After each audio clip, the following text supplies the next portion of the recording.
Every man who has ever wanted to genuinely satisfy his partner was working from an incomplete manual. Not because he wasn't trying, not because the desire wasn't there, but because the single most important chapter, the one grounded in actual female anatomy, actual neuroscience, and actual clinical research, was never written for him. Nobody handed it to him. Nobody sat him down and walked him through it. Society handed him a narrative, one built around performance, around penetration, around a version of sex that serves male anatomy almost exclusively, and told him that if he followed it, she would be satisfied. She was not. She is not. And the data on this is not subtle. Today, I am writing that chapter, not the version built on assumption and cultural myth, the version built on peer-reviewed research, landmark anatomical discoveries, and decades of clinical work with real women in real relationships. By the end of this video, you will understand more about how to truly satisfy your partner than most men learn in a lifetime. Let's begin. Welcome back to the channel. If you are here for the first time, my name is Dr. Julia Rhodes. I am a certified men's sex therapist with over a decade of clinical experience working with men and couples across all stages of life. A significant portion of my clinical work focuses on exactly what we are discussing today, the gap between what men think satisfies their partners and what actually does, the gap between cultural narrative and clinical reality, the gap between effort and outcome in the intimate lives of couples who genuinely love each other but have never been given the right information. I want to be clear about what this video is and what it is not. It is not a list of tricks. It is not a performance guide.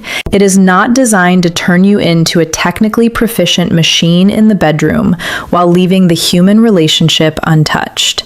It is a clinically grounded, research-backed, deeply honest conversation about female anatomy, female arousal, and the specific knowledge that empowers men to be genuinely present, genuinely attentive, and genuinely effective partners to the women they love. This is the conversation most men have never had, until today. Before we go any further, one thing. If you are a man who wants to genuinely understand his partner, not just physically, but in every dimension of what makes her feel desired, satisfied, and deeply connected, this channel was built for you. Every week, I bring you honest, research-backed, clinically grounded content specifically designed for men who take their intimate relationships seriously. Men who want more than platitudes and performance advice. Men who want real knowledge. Hit that subscribe button right now and turn on your notifications, because what I am sharing today is some of the most practically important content on this entire channel. Subscribe. Let's get into the research. The orgasm gap, what the data actually shows. Let me start with a number that I want you to sit with for a moment. Research published in the Archives of Sexual Behavior, drawing on data from over 52,000 adults, found that heterosexual women reported orgasming during sex approximately 65% of the time. Heterosexual men reported 95%. That is a 30 percentage point gap, and I want to be precise about what this gap means and what it does not mean. It does not mean that men are inherently more capable of orgasm. It does not mean that women's bodies are less responsive. It does not reflect a difference in desire or in the capacity for pleasure. It reflects a difference in technique. Specifically, and this is what the researchers concluded, the systematic overestimation of penetration as a route to female orgasm, and the systematic underestimation of clitoral stimulation as the primary driver of it. This gap has been replicated across multiple studies, multiple cultural contexts, and multiple age groups. It is not a quirk of one data set. It is one of the most consistently documented findings in the scientific literature on human sexuality. And here's the implication that I want every man watching this to absorb fully. If your partner is not orgasming reliably during your intimate encounters, the overwhelmingly likely explanation is not that something is wrong with her. The overwhelmingly likely explanation is that the approach being used is not aligned with how her body actually works. That is not a criticism. It is a gap in information, and gaps in information can be closed. That is exactly what today's video does. The clitoral truth, what anatomy has been hiding. I need to talk to you about anatomy, specifically about a piece of female anatomy that was absent from medical textbooks for most of the 20th century, and whose absence has had profound consequences for the intimate lives of couples everywhere. The clitoris. Most men have a mental image of the clitoris as a small external structure, a button of heightened sensitivity visible at the top of the vulva. And they are not wrong about that external portion, but they are profoundly incomplete in their understanding of the full structure. In 1998, Australian urologist Dr. Helen O'Connell published landmark anatomical research that mapped the complete internal structure of the clitoris for the first time. What she found, and what subsequent work by Dr. Odile Buisson and Dr. Pierre Foldes confirmed and expanded, fundamentally changed the anatomical picture. The clitoris is not a small external button. It is an extensive internal structure averaging approximately 10 centimeters in total length. It has two internal legs, the crura, that extend backward on either side of the vaginal opening. It has vestibular bulbs, masses of erectile tissue, that surround the vaginal canal on both sides. And the visible external portion, the glans clitoris, is merely the tip of this much larger structure. When a woman becomes aroused, the entire clitoral complex becomes engorged with blood, not just the external tip, but the internal legs and bulbs as well. This internal engorgement is why the position, angle, and type of stimulation during penetrative sex can make such a significant difference to her experience. The internal portions of the clitoral complex surround the vaginal canal. Pressure on the anterior vaginal wall, particularly at the correct angle and depth, can stimulate the internal clitoral structures through the vaginal wall. This is the anatomical explanation for what women sometimes describe as internal sensation during penetration. It is the clitoral complex being stimulated internally. But here is the critical clinical implication of this anatomy. For most women, the internal stimulation achievable through penetration alone is insufficient to produce orgasm, because the primary concentration of nerve endings is at the external glans clitoris, which penetration does not reliably contact.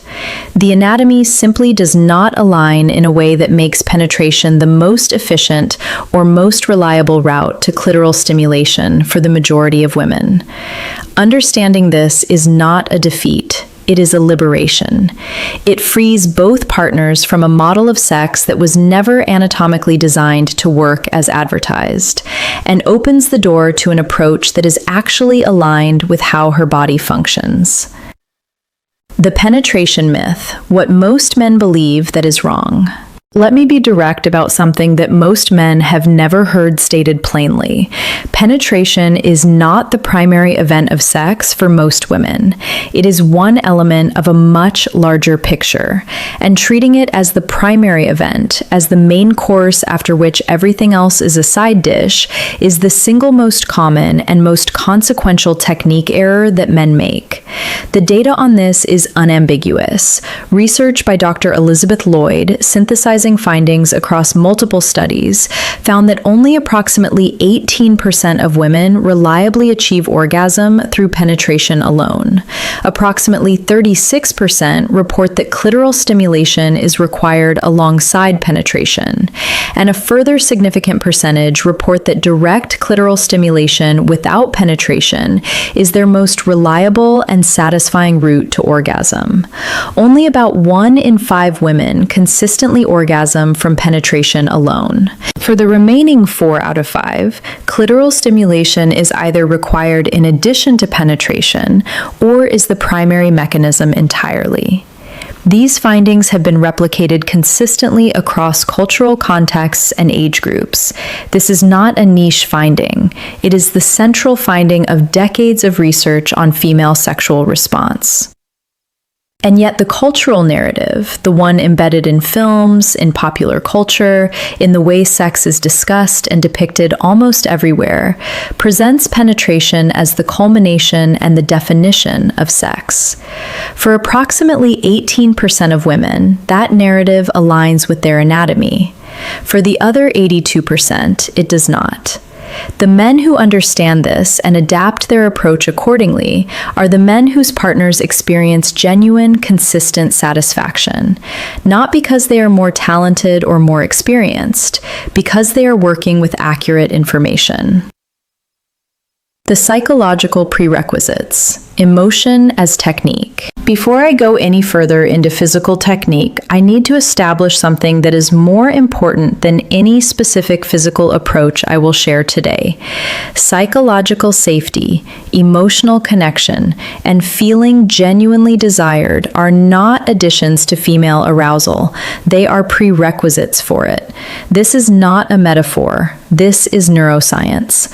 Dr. Rosemary Bassan's research on the nonlinear model of female sexual response established something that fundamentally distinguishes female arousal from the more linear model that most people have been taught to expect. For many women, desire does not precede arousal. It emerges from the right emotional and relational conditions being present. A woman who feels genuinely safe, genuinely desired, and genuinely connected to her partner is neurologically primed for arousal in a way that a woman who feels rushed, pressured, or emotionally disconnected is not. The mechanism is cortisol. Cortisol, the primary stress hormone, directly suppresses the neurological and vascular processes that female arousal requires. When a woman is stressed, anxious, or emotionally guarded, her cortisol levels are elevated, and elevated cortisol creates a physiological environment in which genuine arousal is significantly impaired, regardless of how technically proficient her partner's physical approach might be. This means that emotional context is not a separate conversation from physical technique. It is part of the technique. In fact, it is the foundation on which every other technique in this video depends. What does this look like in practice? It means that the quality of the interaction before any physical intimacy begins matters enormously. The conversation, the touch, the eye contact, the genuine expression of desire. Not performed desire, but authentic desire. The absence of pressure or agenda. The presence of warmth and full attention. When a woman feels that the person she is with is genuinely, completely present, focused on her rather than on an outcome, her nervous system shifts from guarded to receptive. Cortisol recedes. The neurological and vascular pathways of arousal open, and from that open, receptive state, everything that follows lands differently, more deeply, more effectively, more satisfyingly. Emotional safety is not the warm-up to technique. It is the condition that makes technique work. The foreplay foundation: how to build genuine arousal. With the psychological foundation in place, let me talk about the physical foundation, and specifically about what adequate arousal actually requires before any genital stimulation begins. The term foreplay is itself part of the problem.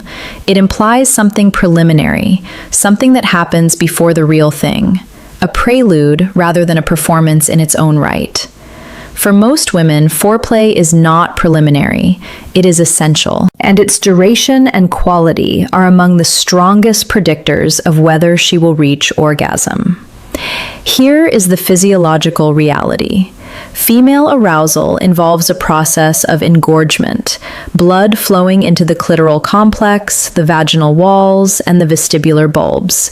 That takes time.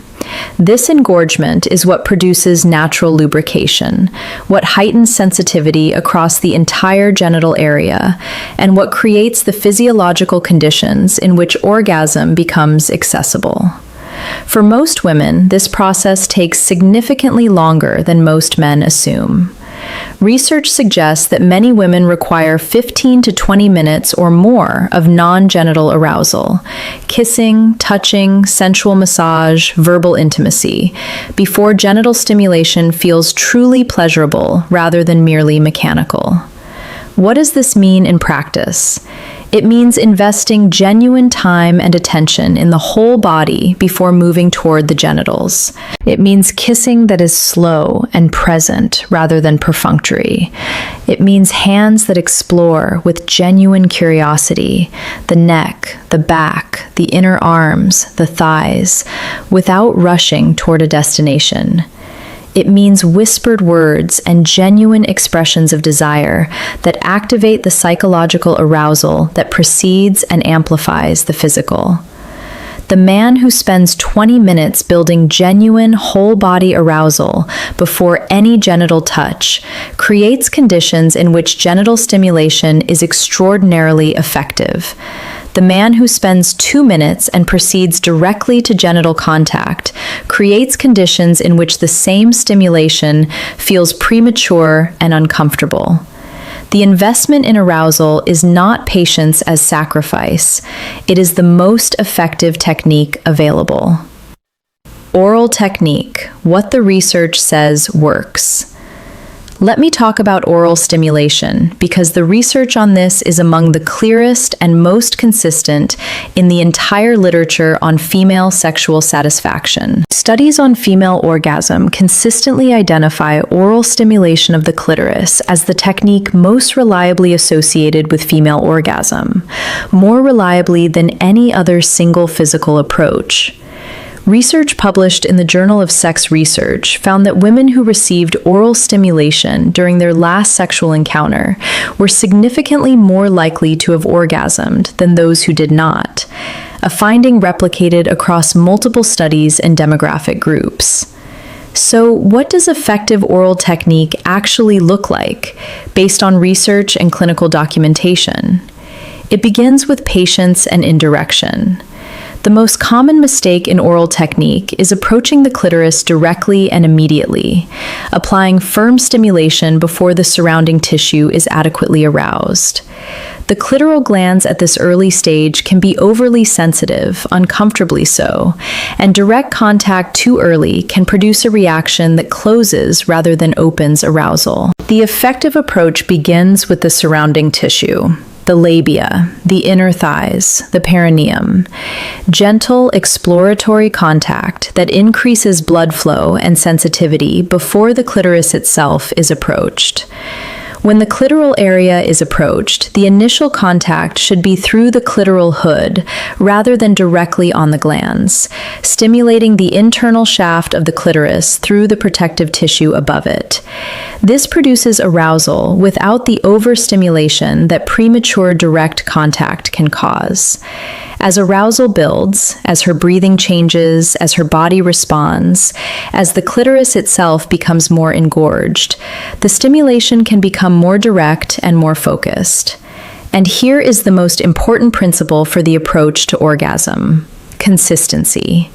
When she is approaching orgasm, the technique that is working must be maintained. The pressure, the pace, the location, the rhythm, all of it, without change. The instinct to speed up or vary the approach at this moment is almost universally counterproductive. Find what works, stay with it consistently until she is fully through. Manual technique, the Kiven method and blended stimulation.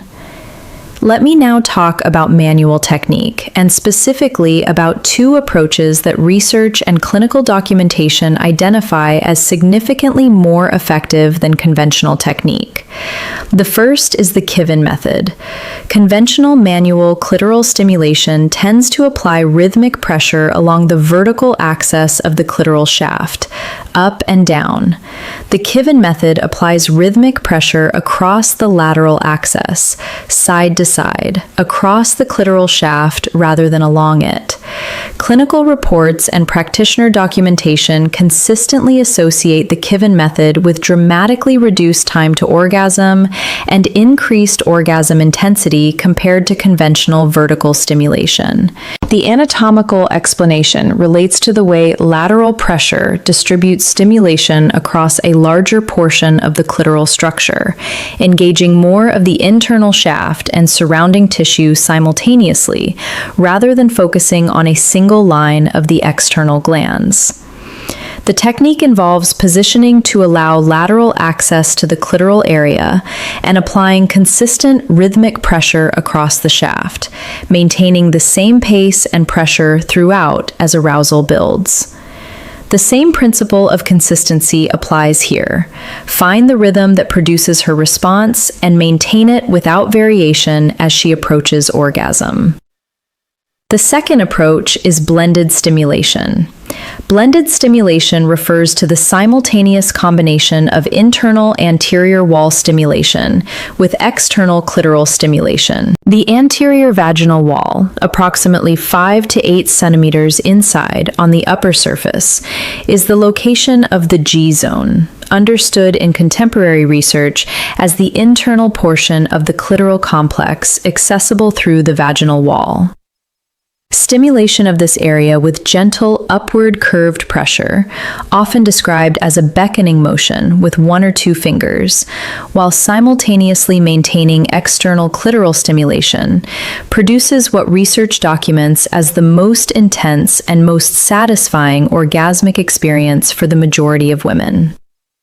This blended approach works because it stimulates the clitoral complex from 2 directions simultaneously, internally through the anterior wall and externally at the glands, producing a fuller and more complete engagement of the entire structure. It requires adequate arousal before internal stimulation begins. The anterior wall is not particularly responsive until genuine engorgement has occurred, and it requires real-time communication, which brings us to the next essential piece: rhythm, consistency, and the orgasm architecture. I want to spend dedicated time on this because it is, in my clinical experience, the single most commonly made and most consistently damaging technique error in the final approach to female orgasm. The error is change. Research on female orgasm architecture is remarkably consistent on this point. The majority of women require sustained, consistent stimulation without change in pressure, pace, or location during the final approach to orgasm. The neurological process of building toward climax is cumulative and progressive. It depends on the continued, uninterrupted delivery of the same stimulation pattern to build the neurological cascade that produces orgasm. When that stimulation pattern changes, even slightly, even with the best of intentions, the neurological build does not simply pause and resume. In many cases, it partially or completely resets. The woman who was approaching orgasm finds herself back at a lower level of arousal, having to rebuild from a point that feels frustratingly far from where she just was. And the man, who changed his technique out of enthusiasm, fatigue, or the mistaken belief that variety is always better, cannot understand why the response he was receiving has shifted. This is one of the most common sources of female sexual frustration in long-term relationships. Not the absence of technique, the presence of change at the wrong moment. So what does this principle look like in practice? It means paying close and sustained attention to her responses as stimulation progresses. It means identifying the specific approach, the pace, the pressure, the rhythm, the location that is producing escalating arousal. And it means making a deliberate, conscious decision to stay with that approach without variation once the escalation is clearly underway. Resist the instinct to change when things are working. When things are genuinely working, producing the responses that indicate she is building toward orgasm, the most powerful thing you can do is nothing. Continue exactly as you are, without alteration, until she is fully through. Consistency at the right moment is not monotony. For the female arousal system, it is the precise condition that orgasm requires. Communication as technique. One of the most consistently documented findings in female sexual satisfaction research is also one of the most consistently avoided in practice. Real-time communication during sex is among the strongest predictors of female satisfaction, more predictive than frequency, more predictive than duration, more predictive than almost any specific physical technique. A study published in the Journal of Social and Personal Relationships found that couples who communicated during sex, who asked, adjusted, and responded to feedback in real time, reported significantly higher sexual satisfaction scores than those who did not, regardless of how often they had sex, regardless of how long each encounter lasted. And yet, most couples do not communicate explicitly during sex. Research identifies the primary barrier as male, specifically the discomfort many men feel with asking, a discomfort rooted in the cultural equation of sexual competence with instinctive knowledge, the belief that a man who needs to ask does not know what he is doing, that asking breaks the spell.